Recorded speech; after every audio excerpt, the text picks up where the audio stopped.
Hi everybody, today we will talk about how to fix or how to solve the problem of white screen on the application of Calm. You will go to settings like this. In this page you will go to apps, default apps, app settings. When above you will search about Calm app and you can click.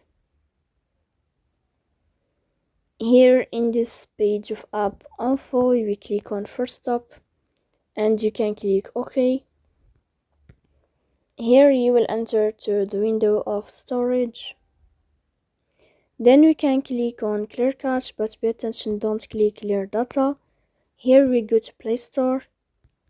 You will search about the application of Calm app. Then you can uninstall your app and you can install it again. So please don't forget to support us by like and subscribe.